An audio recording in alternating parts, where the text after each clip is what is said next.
और दोस्तों स्वागत करता हूं एक बार फिर से आपके अपने YouTube चैनल पर। दोस्तों ज़बरदस्त वीडियो लेकर आया हूं। सबसे पहले देखिए मुख्य आकर्षण क्या है, मानदेय में ऐतिहासिक वृद्धि।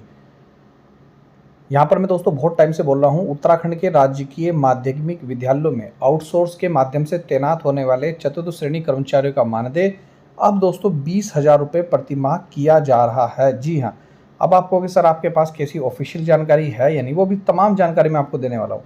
केंद्र सरकार द्वारा हाल ही में मजदूरी की दरों में किए गए परिवर्तन के बाद इस मानदेय में 5,000 की वृद्धि प्रस्तावित की गई है। पहले सैलरी आपको 15,000 थी। इस संबंध में प्रस्ताव वित्त विभाग को भेजा जा चुका है और शासन स्तर पर इसका मंथन चल रहा है। अभी मैं आपको एक जानकारी दिखा रहा हूँ। खबर दोस्तों पुरानी ही सही, पर पुरानी बात में दोस्तों दम है। दोस्तों जो हमें विश्वसनीय सूत्रों से जानकारी मिली है, जैसे कि हम लोग गए थे वहाँ पर शिक्षा विभाग में और कई कर्मचारी अधिकारी हमारी से बात हुई है। हमारे पास ऑफिशियल जानकारी तो नहीं है, पर जो विश्वसनीय सूत्र हैं वो यही है कि चतुर्थ श्रेणी कर्मचारियों का मानदेय अब दोस्तों 15,000 की जगह 20,000 रुपये हो सकता है। मैं फिर बोल रहा हूँ, हो सकता है, संभावनाएं हैं और संभावनाएं पॉजिटिव मान के चलें।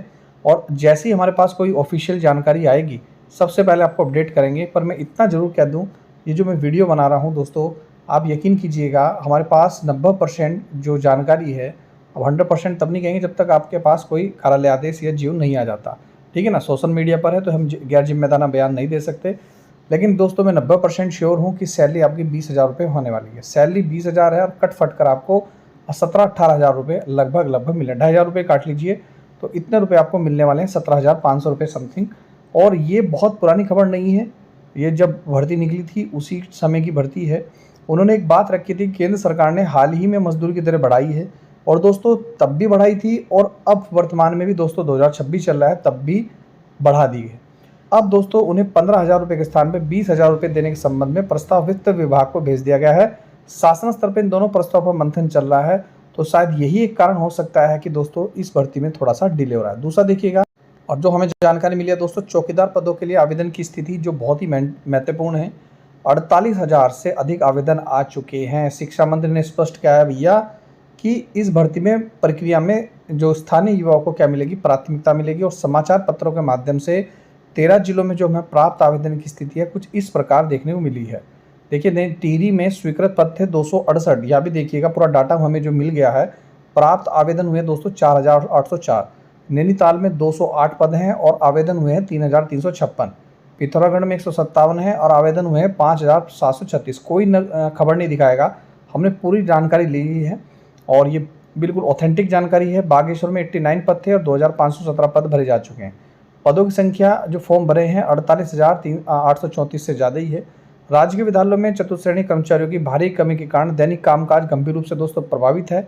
स्थिति यह है कि माध्यमिक विद्यालयों में घंटी बजाने के लिए कर्मचारी भी उपलब्ध नहीं है। साथ ही दोस्तों स्कूलों की महत्वपूर्ण सामग्री की सुरक्षा को लेकर भी चिंता बनी हुई है। इसी को देखते हुए सरकार इन पदों को आउटसोर्स के माध्यम से जल्द भरने के लिए प्रतिबद्ध है। और यह रिपोर्ट जो हम बता रहे हैं दोस्तों, समाचार पत्रों के अंशों के विश्लेषण के आधार पर हमने तैयार की है और विश्वसनीय सूत्रों के आधार पर हम बता रहे हैं कि सैलरी आपकी 20,000 रुपये हो सकती है। अभी दोस्तों थोड़ा दिन और वेट करना पड़ेगा। जैसे हमें कोई ऑथेंटिक जानकारी मिलती है, हमारे पास को प्रूफ आएगा तो सबसे पहले आपको अपडेट दे देंगे। अब बात करते हैं रिजल्ट की।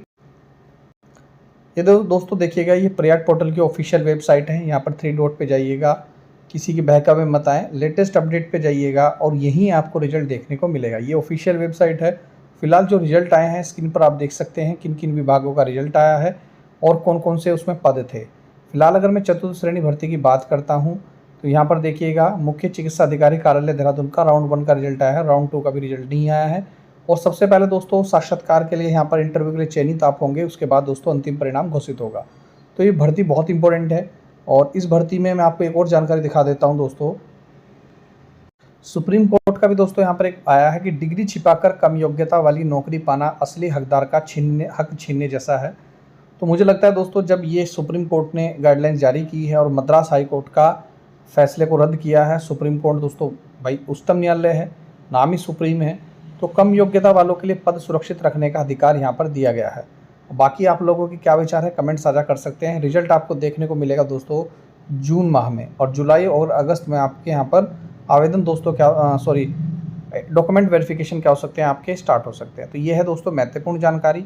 मिलता हूँ नेक्स्ट वीडियो में। वीडियो देखने दोस्तों धन्यवाद। जय हिंद, जय उत्तराखंड।